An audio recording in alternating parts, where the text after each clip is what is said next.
मुळात असं आहे की कल्याण डोंबिवली महानगरपालिका यांच्या भ्रष्ट कारभार आणि भोंगळ कारभाराविरोधात मी गेले अनेक वेळा आंदोलन केलेत, परंतु तो आंदोलन त्यांच्या विरुद्ध त्यांच्या मुख्यालयासमोरच होता। हा प्रथम वेळ आहे की मी गेल्या 16 तारखेपासून आज तिसरा दिवस आहे माझ्या आंदोलनाचा।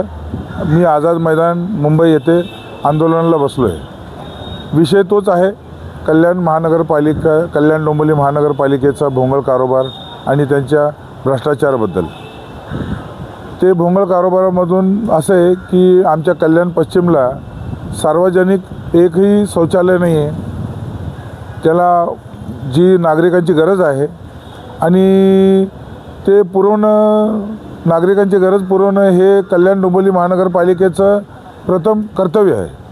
परंतु ते कर्तव्याला ते विसरलेले आहेत, फक्त भ्रष्टाचारामध्ये त्यांना जास्त रस आहे। तेवढंच नाही, एकही सार्वजनिक शौचालय नाही, मुतरी नाही।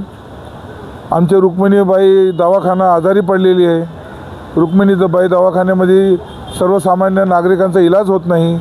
काय महाराष्ट्रामध्ये सर्वात जास्त कर लादणारी महानगरपालिका म्हणून कल्याण डोंबिवली महानगरपालिकेची ख्याती आहे आणि एवढं कर घेऊनसुद्धा जर नागरिकांना कुठली सुविधा मिळत नसेल तर नागरिकांचं कर घेणं बंद करावं त्यांनी।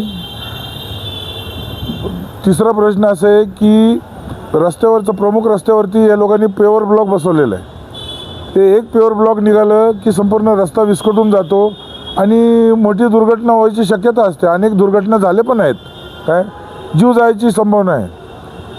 चौथी गोष्ट अशी की एका बिल्डरला खुश करण्यासाठी कायद्याचं पायमळी करून त्या बिल्डरला प्लान पास करून दिले पेट्रोल पंपच्या जागेवरती। पेट्रोल पंपच्या जागेवरती पूर्वी जिथं पेट्रोल पंप होतं तिथं त्याला प्लान मंजूर करून दिले, तिथं टोलेजंग इमारत उभी राहते। त्या टोलेजंग इमारत पेट्रोल पंपच्या एकदम लागून आहे।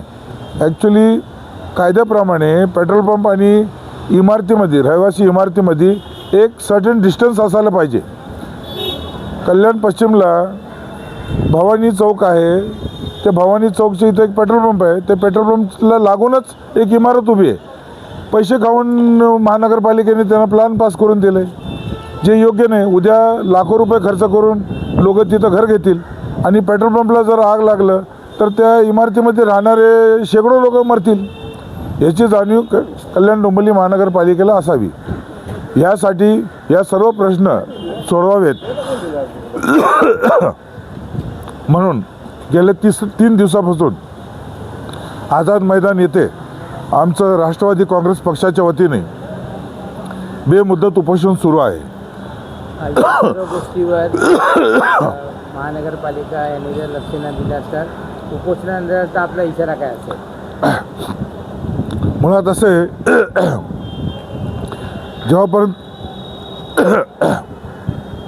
जेव्हापर्यंत आमची मागणी पूर्ण होत नाही तेव्हापर्यंत हा बेमुदत उपोषण सुरूच राहील। आणि मला अपेक्षा आहे की राज्य शासन, राज्याचे मुख्य सचिव या गोष्टीमध्ये लक्ष घालतील, कल्याण डोंबिवली महानगरपालिकेच्या आयुक्ताला जाब विचारतील आणि त्यांनी माझ्या एवढ्या आंदोलनामधून, मागच्या 3 आंदोलनामध्ये त्यांनी जे मला आश्वासन दिलं की टॉयलेटची पूर्तता करतील ते, रुक्मिणीबाई दवाखान्याचं पूर्तता करतील ते आणि अनेक प्रश्नांची पूर्तता करतील ते आणि ते प्रश्न सोडवतील, परंतु ते आज 3-4 वर्ष झाले तरी त्यांनी ते प्रश्न सोडवलेले नाही। आता तरी आझाद मैदानच्या